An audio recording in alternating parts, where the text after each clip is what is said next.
Are we ready, gentlemen? Do we have a roll call? Give me a A, give me an ooh, give me an ah. What do we got? No. All right, let's fucking go, baby. Yeah. Woo! Yeah. Okay, I think I'm a boomer.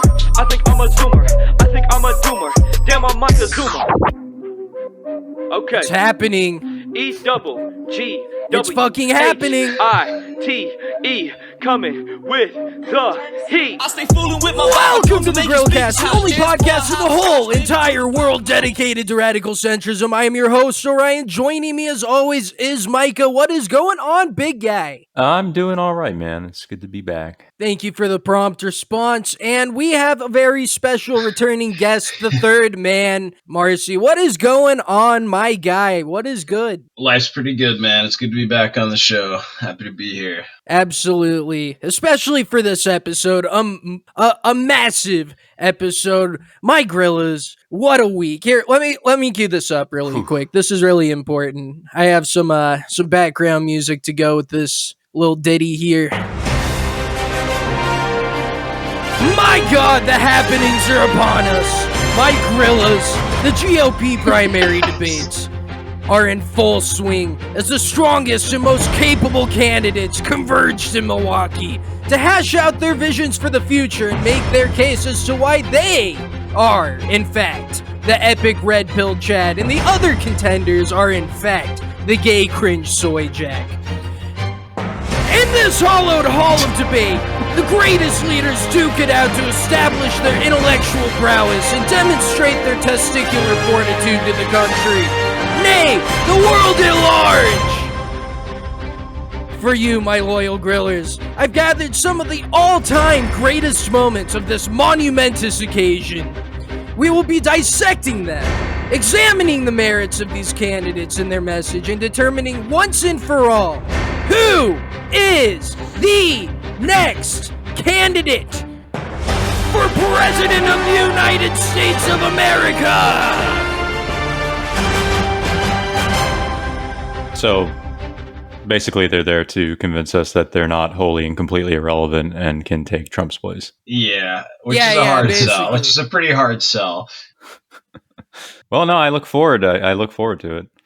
The gist of it, though, is that the election is starting. It feels like it's actually happening now. I kind of got this feeling when Kanye did all his shit, but that was obviously just a precursor to this. The mugshot thing, it's happening. It's beginning. It's political season again. Well, Kanye's thing, that wasn't real. That was just like that was grifting. Well, look, at the end of the day, we're at a place right now where it's all beginning again. The contest. You know, it's like a reality show. You have 9 boomers on stage, all coming together to see, will you elect them? Will they get the most votes? You know, if anything, we should probably move to a system like American Idol where you just vote by phone and then we know immediately. But we drag this out for over a year to make sure the most nectar can be collected, okay? To make sure that the most juice can be squeezed out of the stone. This is like, and it's also, you know, it's a period of time that I find analogous. Like you could, like it's the Wingcucks version of like autumn for white girls. The pumpkin spice of politics. Yes. Go ahead, Mason. I think you're saying something. I just love that the GOP, it will be a blood sport forever, and it was this time. Like, I don't know, we were talking about the Democrats' primary debate last year compared to this one was so boring. Ever since Trump arrived, the GOP debates are about slam dunking people. They're about making fun of everyone. They're about being loud and fucking obnoxious, and it's awesome. It really is a positive development for our country, and it bodes well for the future. I thought, you know, maybe that there was a chance, especially with Trump not attending this debate, that we wouldn't see this kind of blood sport, that we wouldn't see, you know, candidates trying to drink other candidates' blood, but they know what the people want. They've done the A/B testing and they've seen firsthand, this is what I need to become the new president of the United States. And so, without further ado, you know, I want to begin with the opening question of the debate. The first thing you see when you're trying to consider what candidate am I going to support? Who out of this pool of very qualified and cool and not at all cringing gay candidates am I going to support here today? So let's begin with that. As we sit here tonight, the number one song on the Billboard chart is called Rich Men North of Richmond. It is by a singer from Farmville, Virginia, named Oliver Anthony. His lyrics speak of alienation, of deep frustration with the state of government and of this country. Washington, D.C. is about 100 miles north of Richmond. These rich men north of Richmond, Lord knows they all just wanna have total control. Wanna know what you think, wanna know what you do, and they don't think you know. Dude, Chris Christie's face. Cause your dollar ain't shit, and it's taxed to no end, cause the rich men, cause the rich men. So, Governor DeSantis, why is this song So deep and striking impactful. such a nerve in this country right now? What do you think it means? Our country is in decline. This decline is not inevitable, it's a choice. We need to send Joe Biden back to his basement and reverse American decline. Damn, bro. Got him. Wow. Amazing. That was what a kill Very shot. Did compelling you know argument. Joe Biden bad? Did you know Joe Biden bad? Now that was about the core of every one of DeSantis's arguments, but you know, when I watch this video, the opening of this debate, you know, you see their reactions, it pans across the screen, all of them stone-faced, because these aren't people. They're reptilian shapeshifters. It doesn't strike a chord in their heart God damn. the way that it has for their constituents, because they're not even human. They can't identify with this. They look deeply uncomfortable, like their skin's about to melt I think that off, might you be know? because the singer is a ginger. Yeah. I was watching It is this. kind of It always Yeah, makes me sorry, go uncomfortable ahead. seeing those things. I was watching this with my boomer dad, and he's just like, "What the hell are they doing? Some country song? What is this?" Like, I don't know, man. Well, you know, you see the song. It's about how the white Appalachian man is suffering, how he feels lost in this world. And DeSantis, because he's a robot reptilian shapeshifter, not a human, instead of identifying with any part of the song, just immediately launches into "Ma Joe Biden! Ma Joe Biden! Back in the basement, Ma Joe Biden!"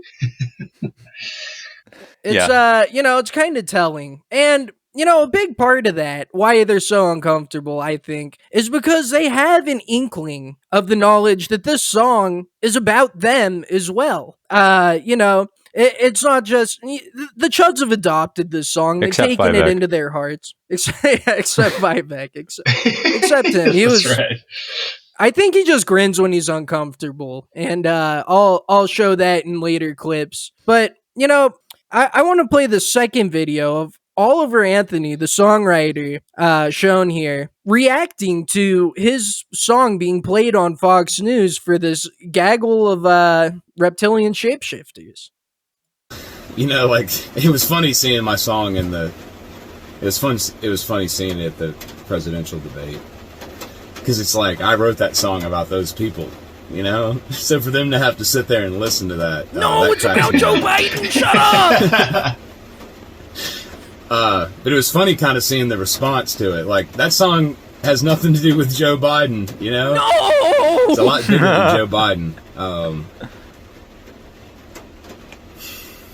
That song is written about the people on that stage. Nothing and a lot is more, bigger too, not than just Joe them, Biden. but definitely them.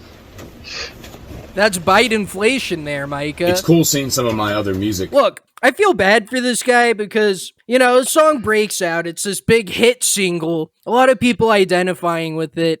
And immediately he's painted as some sort of like mega chud. Like, oh yeah. You know, a lot of people arguing back and forth. Well, he said welfare's bad. Or blah, blah, blah. And the online right conservative grifter sphere, you know, they latch onto it and say, this is the biggest song in America for a reason. It's because people support me. But the truth of the matter is, the politicians on stage, the rightoid Twitter Elon ball hangers, they're nothing like this guy. This guy is like just a poor guy who doesn't have much. He's I don't know. I feel kind of bad for wait. the guy, even though he's a ginger. Yeah, how does a ginger have more soul than anyone on that stage? Answer me this, you know? They're really trying to convince me that this guy is country. Like, they interview him here, and he just happens to be, like, sitting in his truck. Like, really? You couldn't have interviewed him somewhere else. He's from Farmsville. Like, it's literally called Farmsville.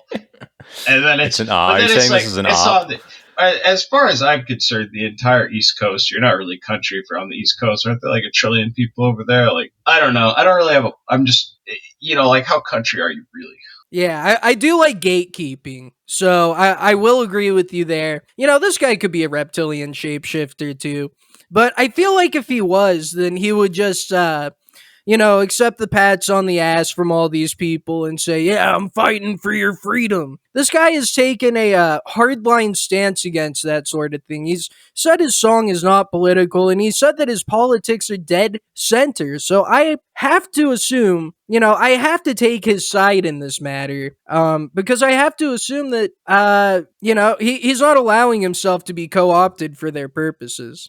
Yeah, I don't know why. I don't know why they even considered for a second that a POC singing about white men in Washington D.C. was a conservative message or a platform. Especially the front line, the debate. Yeah, the very front of the debate. Like, that's that's how they open this up. That's how they kick off the political event of.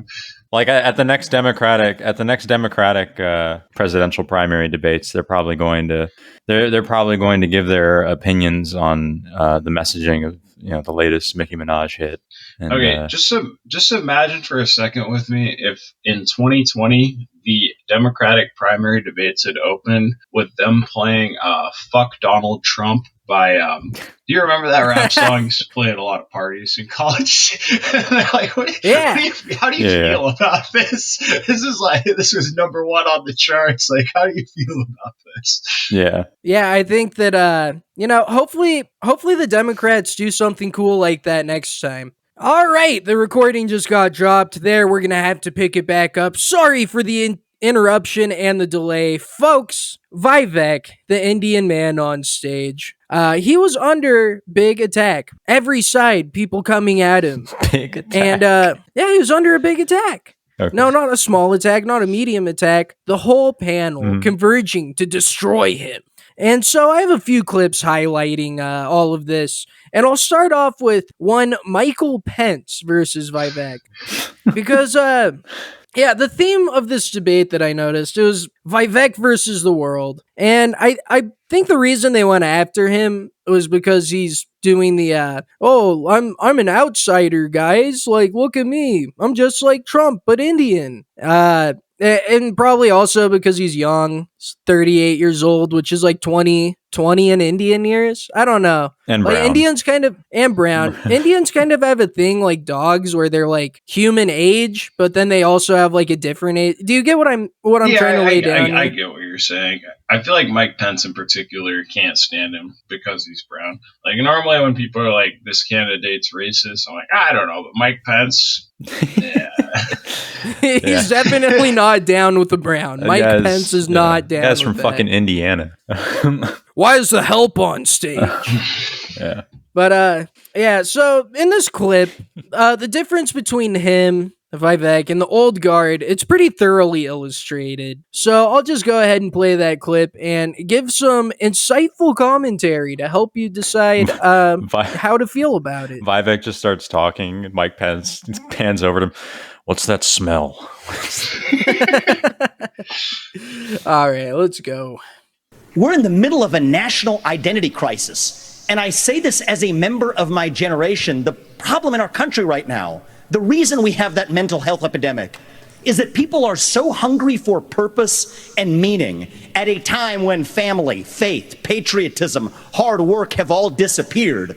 What we really need is a tonal reset from the top, saying that this is what it means to be an American. Yes, we will stand for the rule of law. Yes, we will close the southern border where criminals are coming in every day. And yes, we will back law enforcement because we remember who we really are.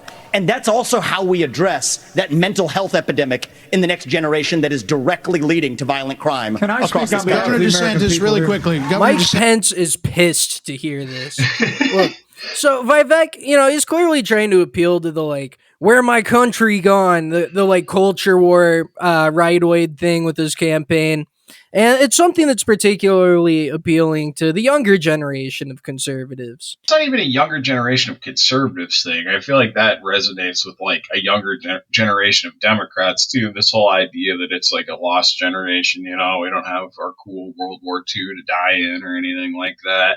Yeah, and the whole lost generation concept, I don't think that's even a rightoid thing. Like, I think Democrats feel the same way. I don't know. Well, yeah, maybe, but they're not actually like trying to address it or recognizing it. I mean, and I think his approach to solving the issue is also incorrect. I mean, he doesn't even bring up TikTok. Yeah, no, isn't. What we need is more police. That's gonna fix the problem. That'll fix it. That'll make people less depressed. We have to keep those goddamn Mexicans out of the southern border.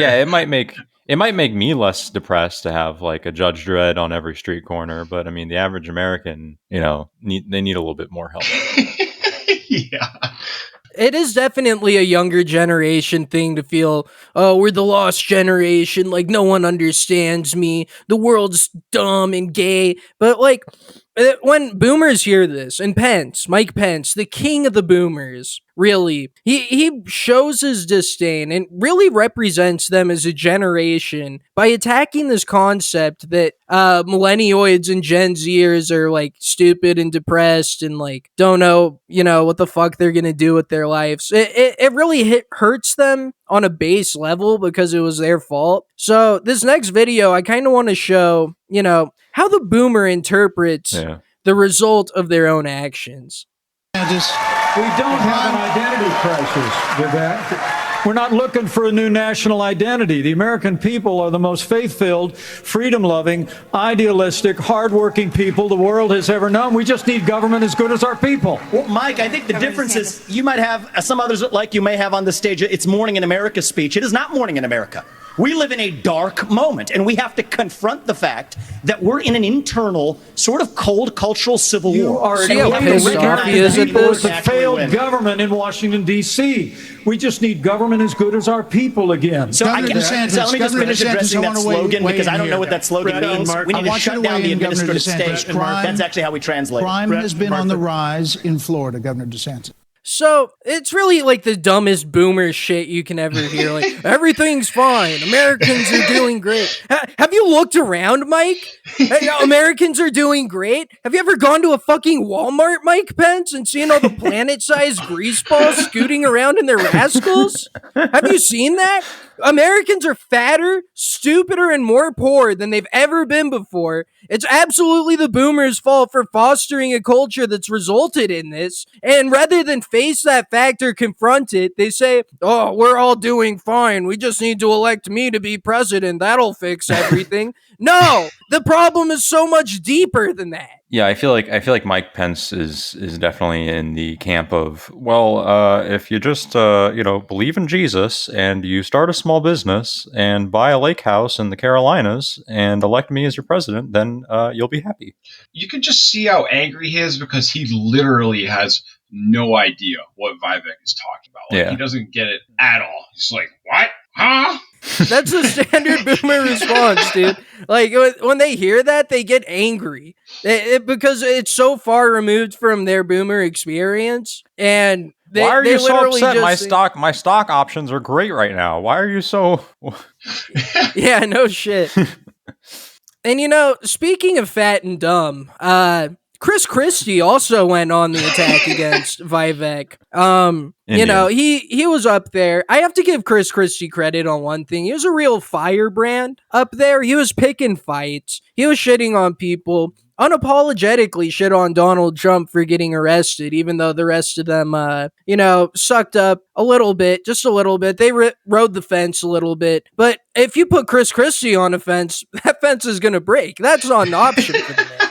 Okay, so I want to play a video here of Chris Christie trying to dunk on Vivek, trying to recreate the Rubio moment from 2016, where he absolutely destroyed and killed a candidate, drank his blood, and made sure that he was never heard from again. So let's watch.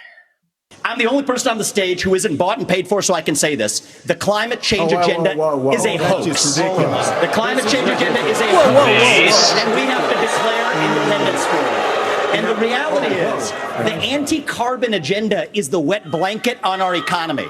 And so the reality is, more people are dying of bad climate change policies than they are of actual climate change. Governor Haley, are you bought and paid for? Is down by 98% Hold on. in the last century. Listen. Hold on. I've had enough already tonight of a guy who sounds like ChatGPT standing up here. Oh, I know what that is. The last person in one of these debates, Brett, who stood in the middle of the stage and said, "What's a skinny guy with an odd last name doing up here?" was Barack Obama, and I'm afraid we're dealing with the same type of amateur standing on stage tonight. I know that guy. Give me a hug just like you did. I don't like that guy. And you'll help elect me just like you did to Obama, too. Give me that The same type of amateur. Now look, here's the thing. You know, he's trying to recreate the Rubio moment where he made Rubio short circuit, absolutely took him down, but that was an in the moment deal. That was not a candleline. This was clearly a candleline pre-written, calling him Chat GPT. Like you said earlier, Micah. Oh yeah, I know what Chat GPT is. I have a loose knowledge of what that is. So that's funny to me. It's cringe. It really is cringe, but also kind of based. I do have to give him credit here because it was racist. And being racist is cool and fun. The funny thing about this was right before the debate, I saw Chris Christie up there and I was explaining to my dad, because I'm a political expert. I was like, so here's Chris Christie is the establishment Republican attack dog, right? He's got some backroom deal with DeSantis or somebody. He's going to come out here and he's going to try to take somebody down. And I was like, there it is. Chris Christie coming on the attack. Yeah, that was his designated role, was to be the attack dog, the pit bull, the Republican GOP pit bull. And look, he did somewhat well in that respect. I will give it to him. He stirred a lot of shit. He got in the middle of the controversies. So I can appreciate that. I can appreciate anybody who's going to go in and stir some drama and make it, not just boring politics. Make it personal. Be racist. Shit on his last name. Say like, oh yeah, his last name? That's like Barack Hussein Obama. On another note, like, holy shit, let the Obama thing go. Yeah, remember what that guy did, Obama? Remember what he did to the country? Absolutely nothing. Remember that? The other thing about Remember how he was a bog standard president who wasn't really notable from other presidents and just continued the agenda that we've been on for the last 60 years? We don't want that again. I keep talking about my dad because he's my pulse on the Republican Party, but when he saw Ramaswamy, he's like, he's just like Obama. He's young, he's colored, and he's got energy. That's a good thing. That's what the Republican Party needs. So Chris Christie's attack of he's like Obama when Obama came out of nowhere and won an election, I don't know if that really resonates the way he thinks it should. He's just like Obama, who won a fucking landslide election. Yeah. Won like 60-40 over some fucking old guy with a brain tumor. That's what the Republicans need. A young brown guy who can kill a fucking old guy with a brain tumor. It's like Groundhog Day. It's like a fucking reflection in 2008. When you put it like that, it really opened my eyes. Fuck. But, very, very nice commentary there. Very insightful, very learned. But now it's time, because we have so many clips to go through, it's time for a commercial break. Look, we've been sponsored. We've been sponsored finally by it's about Birch time. Gold Group, who just happened to also sponsor the Republican GOP debate. Birch Gold Group. Let's watch the ad that they cut for us, my friends. You're going to love it. You're going to love it. This is a great idea, a great investment. Invest with Birch Gold Group. I didn't just rip this off from Rumble so I could commentate on their ads. No, we are sponsored. No. So let's give it a watch. Do you trust our government and where the economy is heading? No. Does the thought of losing your hard-earned retirement savings to DC's reckless spending scare the heck out of you? Yes. Well, you're not alone. Smart Americans are taking action while they still can by reaching out to Birch Gold Group. For over 20 years, Birch Gold has helped concerned Americans protect their futures by moving part of an existing IRA or 401k into a physical gold IRA. Because when things are a mess, like right now, Americans turn to gold. With an A+ rating, with a Better Business Bureau, and thousands of happy customers, Birch Gold is the trusted leader in gold. They're busier than ever because people are taking control of their savings away from the government and into their own hands. Text the word NOW to the number 989898 to get a free info kit on gold. There's no pressure and no obligation, just information. So get your no-cost info kit now. Text NOW to 9898. Oh, yeah, there's gold in them there ratoids, boys. I tell you what, I've been prospecting a long time, and we're in a new gold rush, fellers. These chuds are dumb as hell. They're ready to buy our gold. Yeehaw! Yeah, buddy. This whole gold thing, there's this whole, in the ratoid sphere, there's this renewed interest in gold. Like, oh, you don't trust the government. You don't want those Jew bankers to have your money, do you? Well, give us your money and get gold. Get the gold. Buy the gold. And it's so beyond my comprehension why gold is supposed to be some sort of like great investment, why it holds value. Because the idea behind it is like, oh yeah, like you're preparing for the worst. When the whole fiat system crashes, you'll still have your shiny bars of metal, and people will accept those in trade. Isn't gold like? Isn't that stuff that rich people put on their ice cream sundaes? Isn't it? Yeah. Did you know you can buy a pill that like will literally turn your shit gold? Oh, sick. I've never understood the obsession with the gold standard. Like, it's like, oh, it sucks that our currency is backed by the promise of our government. Instead, we should have a currency that's backed by a shiny rock. A shiny rock. And then you try to explain Bitcoin to some boomer and why it's like basically the same thing. I don't know. It short circuits their brain. One thing I want to mention, did you notice in that whole commercial that there were no black people in it? These are probably the only commercials that still air in the year of our Lord 2023 that have no black people, or commercials on rumble.com. Isn't that amazing? I think the most profound thing about that commercial is that they're like, we'll send you a free packet of information because you can't Google things. Free information is absurd. You can't just Google it or figure out how to look up online and do some research on Google. Like, you need your free packet of target demographic words on paper. Like, yeah. We'll send you your free advertisement for buying our products for free. Can you believe it? Remember back in the good old days when shiny stuff had value? It was more valuable to have something that was shiny than it was to have access to an image of your granddaughter's pussy. Do you remember those days? I want to talk a little bit about how there's no black people in these ads and why black people aren't the target demographic for gold, even though black people love gold. Does that not strike you as maybe a little bizarre? Is there not something there? I want to tell you why. I want to break it down. It's because black people are smarter than that. They don't buy gold bars and for the hypothetical situation that everything crashes and somebody's going to trade their dwindling food rations for a shiny rock. They buy gold jewelry. Because it looks cool. Yeah, it looks cool. It's the same thing, except their store of value can get them bitches, too. That is true. Although, with the pimp thing, the original reason that pimps wore a bunch of gold jewelry was that the cops could seize cash and say it was related to your criminal operation, but they couldn't seize your gold jewelry because that was like a personal item. I'm not kidding. That's why pimps have always worn a lot of gold jewelry. It was a way to store value that couldn't be seized by the cops because you'd be like, yo, like that's my grandma's gold ring, man, like, or some shit. I don't know, but that's the reason behind that. Yeah, and that's a very interesting factoid. I'm glad that we have a scholar and a historian here to tell us the history of why black people love their gold rings so much, like Sonic the Hedgehog.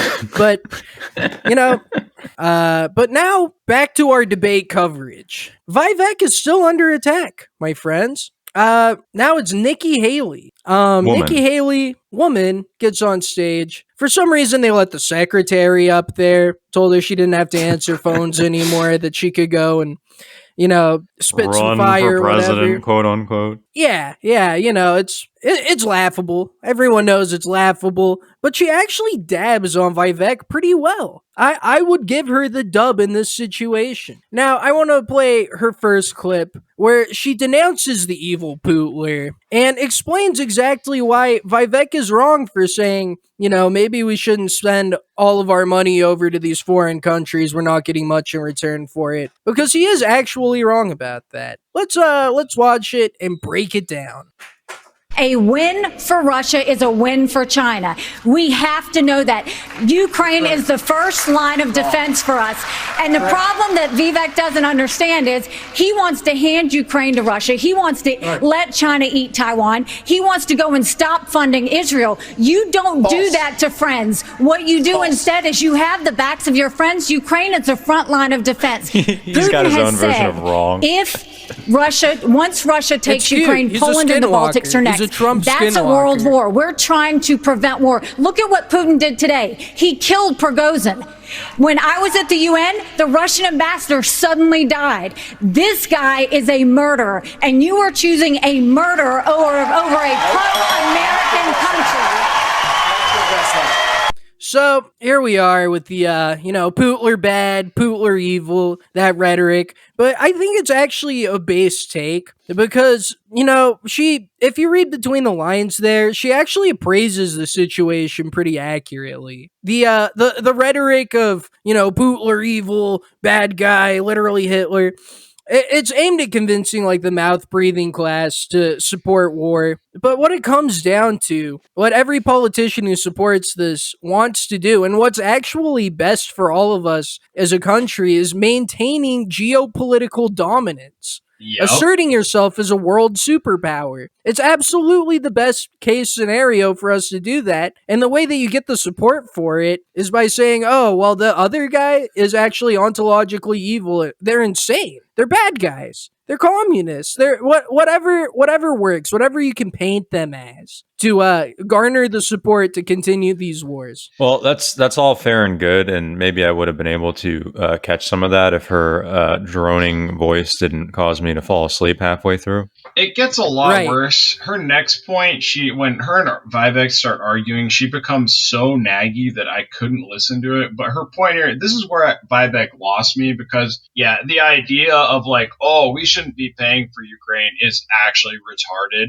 We should be giving Ukraine. I wanted a candidate to come up there and be like, when I am the president, we are going to triple our funding for Ukraine. We are going to, hundreds of thousands of Russians will die. We will send them back over that border with their tail between their legs. They will be crippled as a superpower, and we will maintain our geopolitical supremacy. No question, but nobody had the balls for that.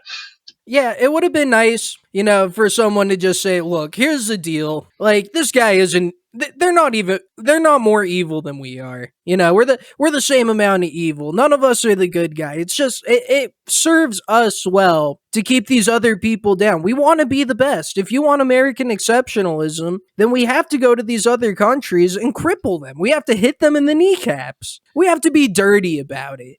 No one will ever say that. Has anybody considered that I was once stood up by a Ukrainian girl, and I therefore want her home country to suffer under the oppressive hand of Vladimir Putin? Well, that's valid. I would not, condemn you for that, because you have a lived experience, one that I can't take away from you, one where you were hurt, and there's only one path to retribution, to revenge, and it's to have an entire country raised, raped, and totally decimated because that bitch, shot you down. Okay, imagine this scenario, though. U.S. gives Ukraine tons of huge amounts of aid. We liberate their country. Then you fly over there as based American that everyone loves, and the next Ukrainian chick does not stand you up. Especially when they're economic, their country's still in ruin. Yes, that is a possibility. But on the flip side, with their country in ruin, hundreds of thousands of refugees would come from there to here, and they'd be in proximity to us and thankful and grateful to us for taking them in. So, either way, we're good. That's playing both sides to always come out on top. That's what I'm talking about here, people. That's what I'm talking about. I do think that is the biggest resource in dispute here. I actually think Ukrainian women are the most beautiful in the world, and other than that, the country is a shithole. So when we're discussing what to do with Ukraine, we're just talking about the Ukrainian women. We're talking about their streamers at the forefront. Yeah. Well, you were talking earlier, Mason, about Nikki Haley being very, very naggy, being just awful, just being horrible. And I want to play that clip because I think it actually goes to show why Vivek can't be the candidate, why he cannot be the new Donald Trump. This interaction really highlights, his failings. First of all, Mr. Ramaswamy, you have 30 seconds. Mr. Dissent, Nikki, I wish you well in your future career on the boards of Lockheed and Raytheon. I'm not on but the fact of the matter, and Boeing came off of it. But you've been pushing this lie. You've been pushing this lie all week, Nikki. You want to go and defund Israel. You want to okay? Let me address that. I'm glad you brought that up. I'm going to address each of those right now. This is the false lies of a professional politician. There you have it. Your watch, so the reality make America less safe. You have no foreign policy experience, and it shows. And there it is. The foreign policy experience that you all have shows in the pointless wars we've gotten into. I have to address that. So that to me shows why he can't make it, why he can't be the new Trump. You can see his brain short-circuiting as she nags him to death. See, I mean, that is some A-class nagging. And we've all been there. But why are we gonna give Nikki Haley, woman, credit for doing something like that when we all, we experience that in our own lives, and we understand exactly how Vivek is feeling in this situation. Because we expect better from our presidential candidate, and Trump would have shut that down in 2 seconds. Trump would have said only Rosie O'Donnell, except in a different way, but it would have been like that. He would have been like, I'm going to address that. I'm going to address that.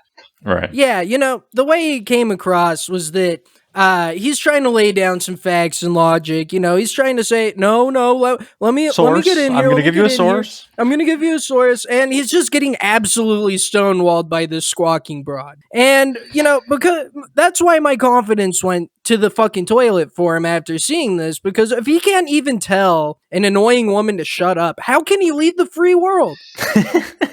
Donald Trump's greatest strength has always been that he can put bitches in their place. Anytime some woman starts squawking at Donald Trump, he puts her in her place. And that's a signal of strength for men. And I completely agree, honestly.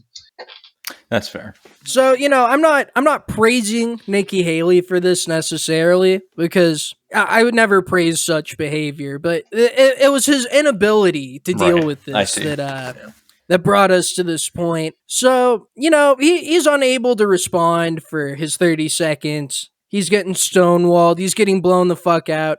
So let's see how our Indian bro here, our curry bro, let's see how he finally responds to these allegations of not supporting Israel enough. Our relationship with Israel will never be stronger than by the end of my first term. But it's not a client relationship. It is a friendship. And you know what friends do? Friends help each other stand on their own 2 feet. So I will lead Abraham Accords 2.0. I will partner with Israel to make sure Iran never is nuclear armed. But you know what I love about Israel? And I've been there probably in the last 10 years more than most people on this stage. You know what I love about them? I love their border policies. I love their tough on crime policies. I love that they have a national identity and an iron dome to protect their homeland. And so, yes, I want to learn from the friends that we're supporting. And what puzzles me is, I want to learn from those and apply those to protect our homeland, Nikki. Israel that is needs the answer. America. America needs Israel. Okay, Governor DeSantis, you mentioned fundamental misunderstanding. I love Israel. Yeah. It's all about. He keeps coming back to border policies with everything. Everything is about the border, and I just hate that issue for Republicans. Is it really such a winning issue that everything has to be about the border? God damn it. But Nikki Haley, as much as she is a shrill woman, her stances on foreign policy are absolutely correct, and it is kind of funny. Like, I don't know, like she's like, no, like Israel's the front line. We maintain Israel so that we can use them to proxy war with anyone in the area. Same goes for Ukraine. I don't know. It's just funny. Well, it's also interesting to me to see the, Israel is our friend and we should be more like Israel. The thing about Israel is that they're a vassal state, that, they're a colony essentially of us. With Israel, what we see them doing, how do I want to put this? I guess what I would say is that with Israel, they are dependent on us completely and entirely. Like, that's why they freak out so much when one American is anti-Semitic, like accidentally. That's why their whole industry will go after someone like that, because they need us. And any slipping of that support means death for them. If we were more like Israel, we would have a stronger country supporting us, being a vassal state to them, giving us everything we need to survive. We can't assume that position. It's impossible. We cannot be Israel. Israel is our pit bull in the Middle East. Israel is our pit bull that we have chained up in the Middle East, ready to kill. They draft everyone. We give them military tech. They're ready. And that's what they're there for. And they understand that. And, and honestly, they're our best pit bull. Like, you look at all of our other allies in NATO, like France and like the UK, whatever the fuck they're doing. But like, as far as supporting Israel goes, yeah, like if anyone in the Middle East talks up, we can have Israel roll on them. Israel is our Chris Christie in the Middle East. Yeah, that's a more appropriate comparison. A big fat pit bull ready to take any of those sand people down at any time. On our command, we say, Israel sit, Israel stay. And usually, sometimes Israel, they're a pit bull. They get a little unruly. A shrill, fat, angry man is a better representation of Israel to me. Israel, they get a little, they go and they maul some Palestinian baby, and we say, look, it's not the breed, okay? It's not the breed. It's not their fault. It was self-defense. Yeah. It's the owner. To move along a little bit from this before I get killed by JIDF snipers, we have a video here where basically the panel is asked, if Trump is convicted and wins the nomination, will you still support him to become the president? Is that on your mind? Is that something you're willing to do? Even if this man is in jail, running game from jail, having like a contraband cell phone where he makes calls like a fucking cartel leader, are you still going to support him to become president? And let's see how that goes down. Let's see what the people on stage have to say. If former President Trump is convicted in a court of law, would you still support him as your party's choice? Please raise your hand if you would.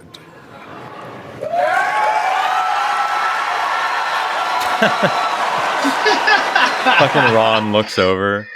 Chris Christie. Well, look, you see DeSantis look around like you were saying. This is what I keep saying about faggot Ron. Literally a robot, made in a lab, reptilian fucking skinwalker shapeshifter, not of this earth. Like, what?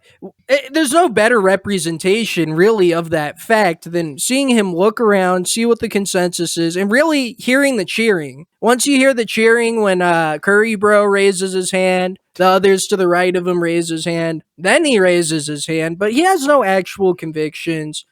He's like Jello. He's like Jello. He has no skeleton even. I think that he might not even, I don't really know what to say about him other than he's like pathetic. Like, you could step on him. Are reptilians even allowed to vote? The best part of this question is that they said the elephant not in the room, referring to Donald Trump. And this question forces the candidates to be like, how much do I need to appeal to Donald Trump's base? Because each of them, pretty much all of them would like to say no, or they're trying to cut out the Republican base that doesn't support Trump, but they need to cut into his base. And most of Trump's base wants them to say yes here. You know what I mean? Most of Trump's base isn't watching this debate. Yeah, they were all watching Tucker, which we'll get into sooner rather than later. But it is kind of funny because when you see this and you see that Donald Trump is such a focal point of this debate, who didn't even bother to show up because he considers these people to be insignificant insects. It really goes to show that it's kind of like, I don't know, it's fighting over scraps is what it comes down to. It's trying to drag on his balls. This is the fight for becoming vice president more than anything. That's why Ramaswamy raised his hand so fast. He's not going to make it. He knows that, but maybe he can make it to where Mike Pence used to be. Seeing Chris Christie, whose entire campaign is "I hate Trump, I'm not Trump," half-heartedly raise his hand at the end of the question, because even he knows that his hardline stance isn't enough. That's very telling. Yeah. Well, look, Chris Christie probably has a hard time raising his arm above his head. You can't really fault him too much for, being disabled, being unable to do so. And, with that, you see DeSantis being literally a robot made in a lab. I have further proof that he is actually made in a lab and not a human being at all. Now, I've used that line of attack against a lot of people I don't like, half-heartedly believing it at times, just, stretching, trying to figure out an avenue of attack. But with DeSantis, I legitimately believe this. This is not a human. And I would like to point to his final speech, his final 60 seconds where he really tries to sell you on himself. I want to point to that and show you that this guy is not a man at all. Governor DeSantis.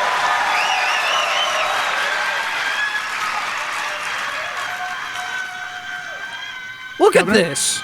This is our time for Hi, how you choosing. doing? We will send Joe Biden back to his basement, and we will reverse He the glitched decline out. of this country. I'm a blue-collar kid. I work minimum wage jobs to be able to make ends meet. I understand the importance of the American dream, and I know how that slipped away from so many millions of Americans. We'll restore it. I'm a veteran who served in Iraq. I know what it means to put service above self. I'm also a dad and a husband to 6'5" and 3-year-old. I understand the importance of protecting parents' rights and the well-being of our children. In Florida, we showed it could be done. I made promises, and I delivered on all of those promises. 2024 is make or break. We're not getting a mulligan. No excuses. I will get the job done, and as your president, I will not let you down. God bless you all. Nailed it. In the beginning. Nailed it. Did it. Literally, his operating system is glitching out and he's short-circuiting, and then they say his name, Governor DeSantis, and he snaps back to reality. This is like his entire thing. The ChatGPT comment that that Christie actually would made apply towards to Fight that, Back. like unironically. That applies to Ron DeSantis, that whole canned Worse. speech. Way worse. Way worse. Absolutely worse. No one even attacked him the whole debate. I would have pulled clips of that because I hate faggot Ron more than anybody else on the stage. By far, by a mile. No one attacked him. And this is why. It's because this is what happened in 2016. Do you remember the last time we had an autistic Florida governor high up in the polls in the beginning? Do you remember what happened to that guy? Please. I mean, this man will be his own undoing. People will watch this and say, wait a minute, this guy is a robot. This guy literally does not have a soul. He has no soul. Basically, the entirety of him being on stage for this debate was like a Family Guy cutaway where he says, holy crap, Lois, this is just like the time I was governor of Florida. That was DeSantis during the whole thing. Extremely uninteresting, nothing notable. Just like he's been for his entire career.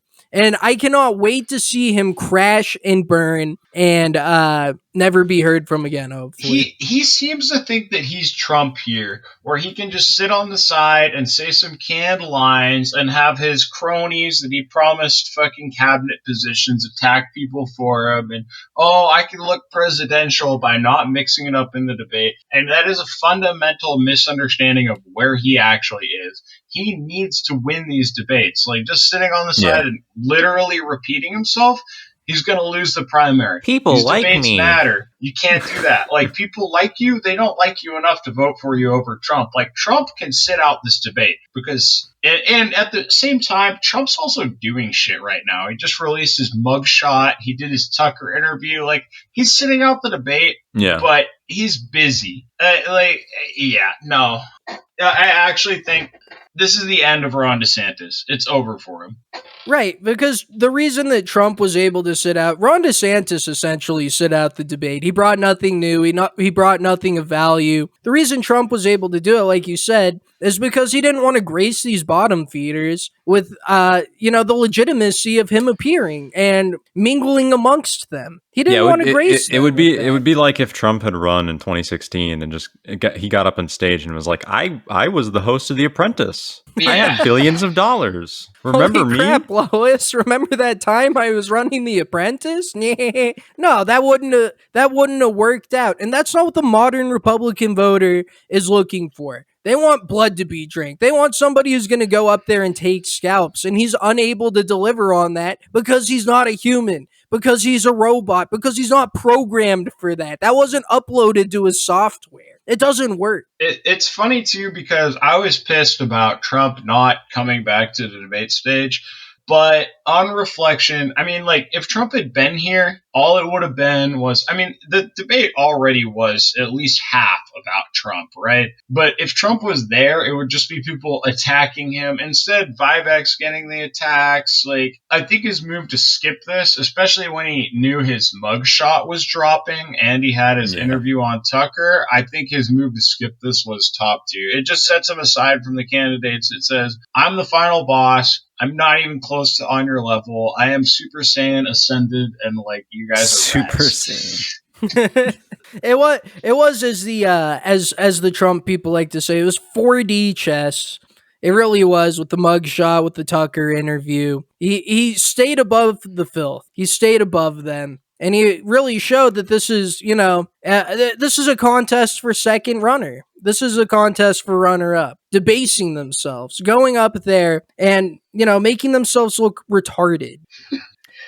I'm not gonna completely throw away the notion that someone might, by some miracle, come out, of left field and usurp Trump's frontrunner status, but it is highly unlikely at this point. It doesn't look good. It doesn't look good. It's not looking good. My question for that is who? Like, Ron DeSantis was the expected person that might usurp Trump. He looks stupid. I honestly think it's over for DeSantis after this. Vivek, Orion likes to say he got mogged, whatever. We had a discussion about this, but at the end of the day, he distinguished himself most during this debate, in my opinion. But he still kissed Trump's ass, and he still says dumb shit, and I don't think he's even close. He really distinguished himself as somebody who's an outsider, who's not bought and paid for like all these politicians, like the guy who's already in first place, just like that. Like the guy who's just posted his mugshot because the opposition's trying to put him in prison. I mean, that angle, he's so beat on that angle. You know what I mean? Like, I don't know. You can't become number one with that angle. But, Trump did put out a truth. He re-truthed it, too. He said that, I appreciate you, Vivek. Thanks for stumping for me so hard. Maybe I'll give you a cabinet position, or, maybe I'll just let you suck my wiener. Maybe I'll just let you get on your knees, slop it up. Shine my shoe afterwards. Let you shine my shoe, boy. Thanks, boy. Here's a nickel. Here's a gold bar from Birch Bay Gold Group or whatever the fuck. I think I have a couple rupees lying around. Yeah, like this is fun, but the only thing that in my mind could have made it possible that Trump gets usurped is probably Ron DeSantis being super fire in this, and that didn't happen. He sucks. No. This terrible. debate, I'm excited for the second debate because I loved watching this debate, but these people are all trash and they're gonna die. Trump's the nominee.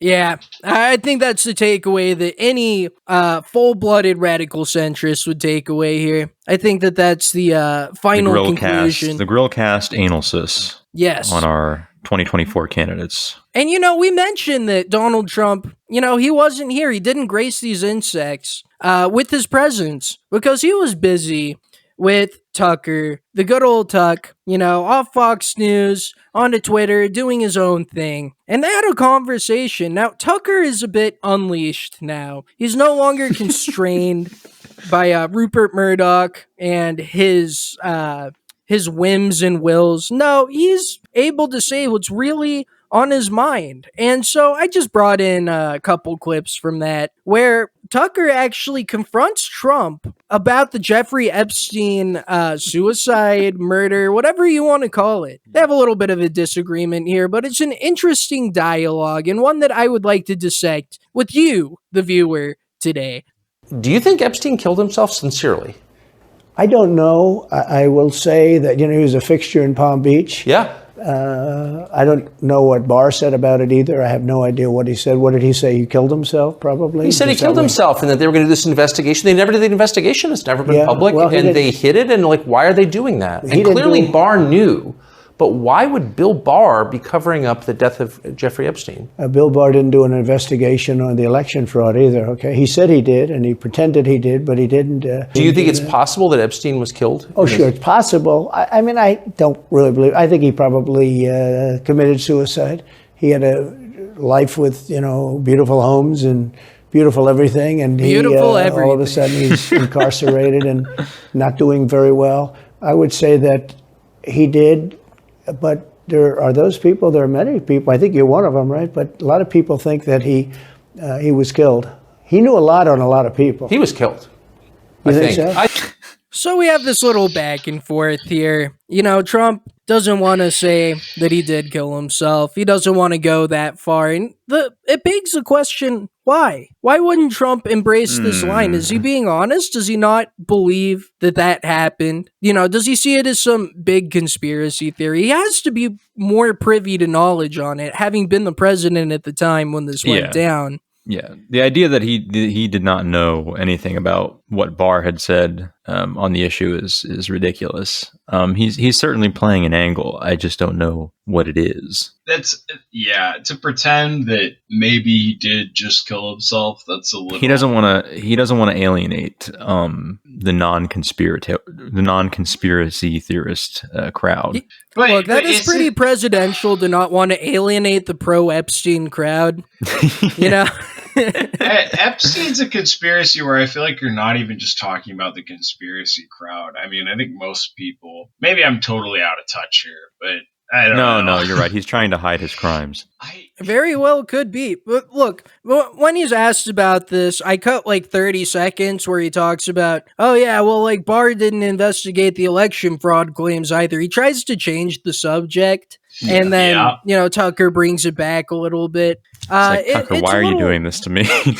Yeah, you can tell by his body language too, and the way that he responds to it. He does not want to be answering this. He doesn't want to be party to this. It is rather telling that he doesn't say, well, I was president at the time, so I have a little additional insight, a little more info to share. The deep state's coming after me. They arrested me. They're trying to kill me and drink my blood.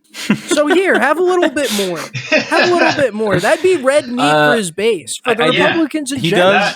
To give him a little bit of credit, he does mention the fact that, there were no cameras, everybody was asleep at the time, and that was all very suspicious. It's weird to me because, I think the best thing for Trump right there that would have maybe brought some people from the other side over him and definitely emboldened his base was to be like, Epstein was killed.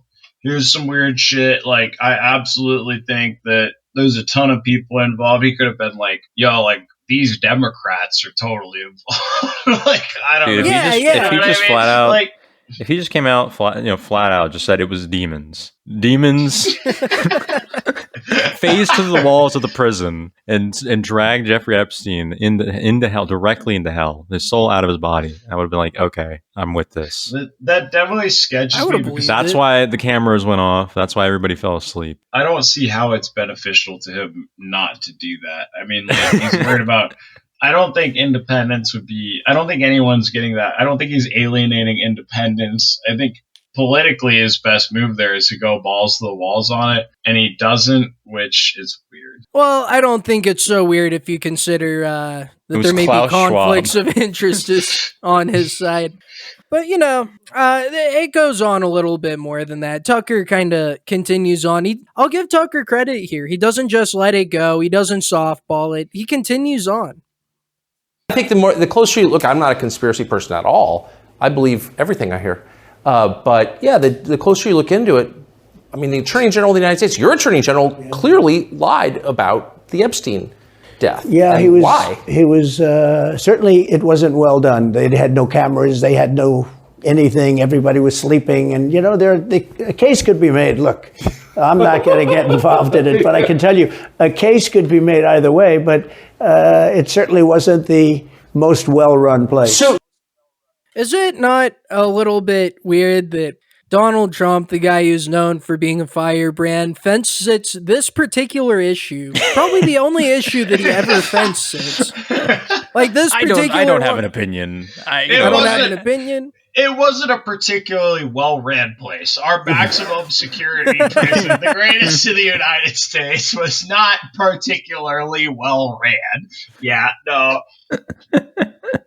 It continues to be just as insane as it always is. I don't want to rehash this because, but we have prisons and we have facilities in every county where we can put 12-year-old girls who listen to too much My Chemical Romance, and it's impossible for them to kill themselves. Like a maximum security prisoner, we have no. Is that what the suicidal 12-year-old girls are listening to these days? My Chemical Romance? Don't put that on me, man. You fucking boomer. No, but I get the point that you're making. I'm just being a dick here, but I understand what you're saying. We have these facilities where it's impossible for someone to kill themselves, but you can't have this guy. I still think the issue should be rehashed. I mean, the whole demonic pedophiles thing was pretty central to 2016. If anybody remembers correctly, the debunked Pizzagate conspiracy.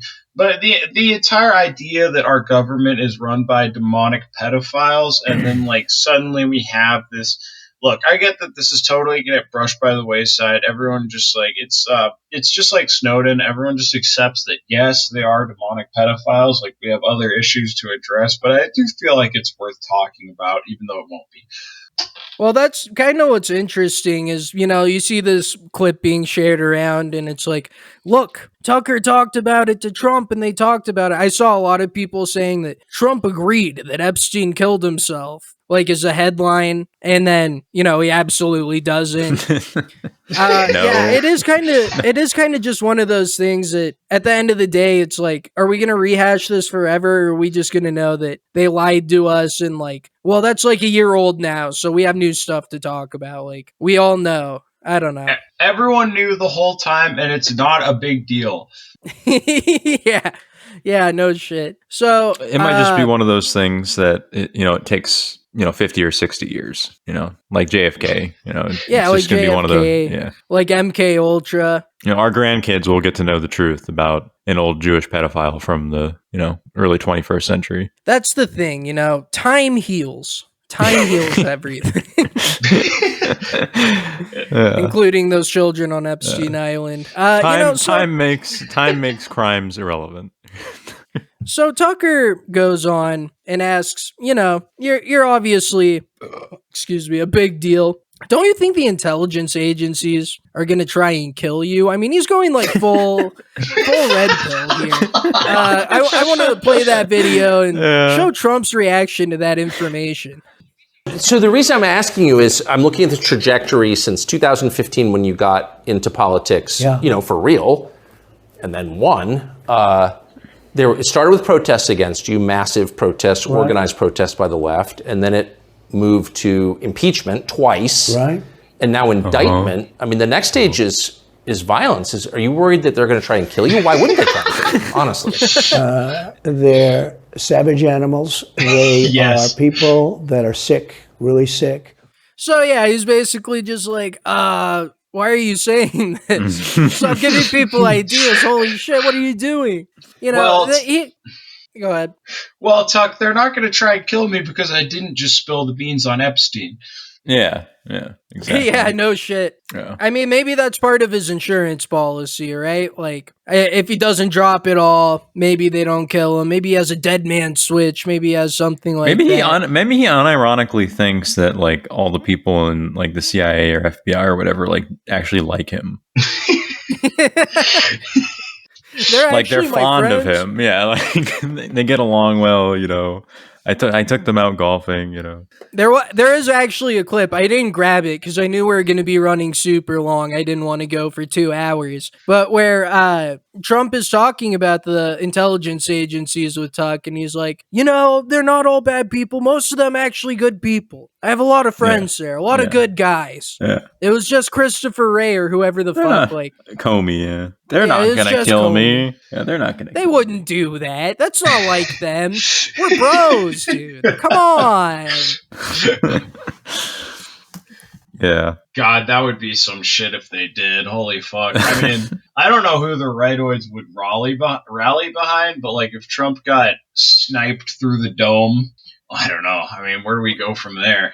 You have to imagine it would be pretty funny, right? Like if okay, if he got hit on the head and then like joke time, his hair just like flew off and like just his like hair was there, like an Indian scalped him.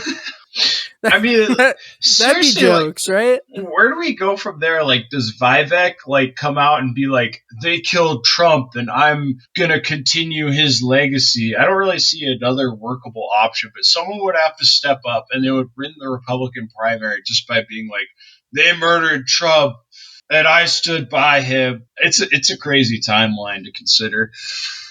Yeah, I mean, well, it wouldn't happen during the election. It would happen after, he took office, and then, whoever his vice president is or whoever can be, inundated and informed that, you better get in line, Sonny, or else same shit's going to happen to you.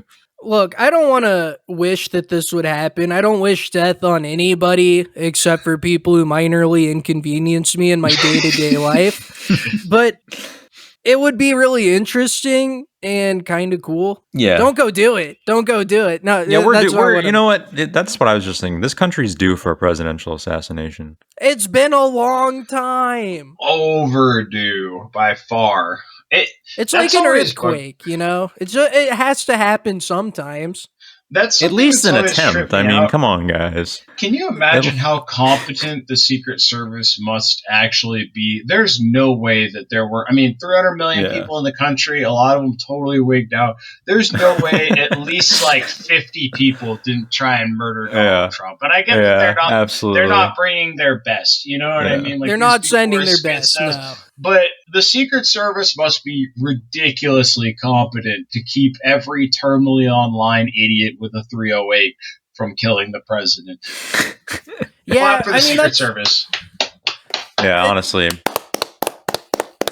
Good job, boys. Thank you for your service. That is a big thing, honestly. They must be extremely competent, able to wield their massive spying powers to see that these terminally online wingcucks don't do this sort of thing. Because, like you said, they're not sending their best to these would-be presidential assassins. I feel like they would be people that would be, oversharing their plans on the internet, putting it out there that they're going to do it and make the attempt. Those are all the news on articles Reddit.com. I see. Yeah, Reddit.com or on Facebook. That was the most recent one where some guy's like, I'm going to go kill the president on his Facebook profile. He's like, my 308's ready for you, Joe Biden. That's not, look, these aren't like super secret spy killers trained, ready to go with a plan of action. They're deranged people. You have to be a literal mongoloid retard to, attempt something like that, I would think. But I don't think all of them are posting on social media. There's definitely like a pretty good number of like boomers that don't even know how the internet works that have been like, I'm going to kill Joe Biden. And like, they, you know what I mean? I mean, yes, a lot of them post about it online and give it away, but there's got to be some stealthy actors, I don't know. And the sheer number of them, I imagine there's been a lot. Like, 50 is a low ball. There's a lot of people in this country. I don't know. But, it's kind of a chicken and the egg situation. Like, will you reach the point of mental retardation that you, want to go do something like that without being induced with algorithmically programmed autism? Yeah. Algorithmically programmed autism it's very powerful, but I've met a lot That's of a very new thing. I mean, You used to have your old school like schizophrenics and ideologues. You know, those people existed. I've met a lot Right, of but very they're a dying deranged breed. boomers with none of that. Yeah, that's true. I think that style of schizophrenic is a dying breed, and we're moving on to this new technological era of schizophrenics who give away their plans before they're able to execute them. But we're way off. We got into the weeds a little bit. Still very interesting, very compelling content, but we need to get the fuck out of here. We've been recording for so long that we need to wrap this up by talking about the elephant in the room, Donald Trump's mugshot. Wow. We Donald Trump arrested, finally processed. Now, panelists, esteemed panelists of the Grillcast today, how do you feel about this mugshot? Some people are saying that it's extremely thug life. Some people are saying that it's extremely based. I personally believe that it's a psyop to secure the black vote. But how do you all feel about this? No, I'm on your side, Orion, and quite frankly, I think it's a powerful one. Yeah, there was a lot of talk, people saying he should have a shit-eating grin, but I personally prefer his orange steel look. I like this with Orange his tagline. steel. His tagline, never surrender, his hard look. The only thing, and I've been talking about this a lot, is it pisses me off that in his first tweet in ages, where he tweeted his mugshot, the fact that he didn't center the fucking photo. I mean, like, it's a good photo. When you're having a mugshot, most people look like shit. This one, it looks hard. It looks good. It's a great look. It's going on t-shirts. But Jesus Christ, just crop the left side a little bit. I mean, my God. You would think so, but it really reinforces his claim of being the first black president. It enforces the claim of being the first black president, of being king of the boomers, unable to crop it into being perfectly well and fine. If you look at the link that he put, DonaldJTrump.com, it's a fucking GeoCities website from 1997. It's actually impressive how bad it is. It's a ramshackle affair that was put together in maybe like 15 minutes. They just decided at the last second, like, hey, maybe we should do something with this picture, which is understandable. Maybe they didn't know the picture would go so hard, that he would look so stone cold. I do kind of wish, though, even though it's a good picture, I would appraise it at like an 8.5 out of 10 mugshot. He looks pissed. He looks like he's ready for revenge. But I would say that the taco bowl shit-eating grin that he once wore. Yeah, I don't know. I don't know what he's saying right now. He's gone. My God. I can't fathom. All right, I've cut out of internet again. We're going to wrap up the show. I can't keep doing this, my grillas. I'm sorry. So, wow, what a show. Dude. A hard analysis of the facts and logic at hands here. The beginning of a new era of the 2024 GOP debates, of the primary cycle that we need, that we need to see who are we going to support, who's going to come out on top, and who's going to go and be a bottom for the rest of their life because they're gay and they lost. We will keep you posted, updated. Every step along the way, we will decide who is based, who is cringe, and we will take you on that journey with us. And with that, thank you for listening, and peace out, my Grillos. I'm old as a boomer. My mind said I'm zooming. Nice. Everything cooler, long as I'm not Laura Loomer. If you think I'm not number one, I just spell that rumor. Hit that victory royale on some motherfucking coochie. Default dance on a bitch. Hit the default dance on a bitch. Floss dance while I'm flossing in a whip. Victory royale when that chopper hit. Self-incrimination, I have no participation. News keep asking, I don't say shit. You can't have my conversation. Nah, the internet cut out, so it's just like, I'm cutting the fucking outro. That's it. We're done. Fuck this. Okay, that's it. Outro it. We're done. Yep. Fuck it. Get out of here. Good stuff. All right. Well, I think good stuff.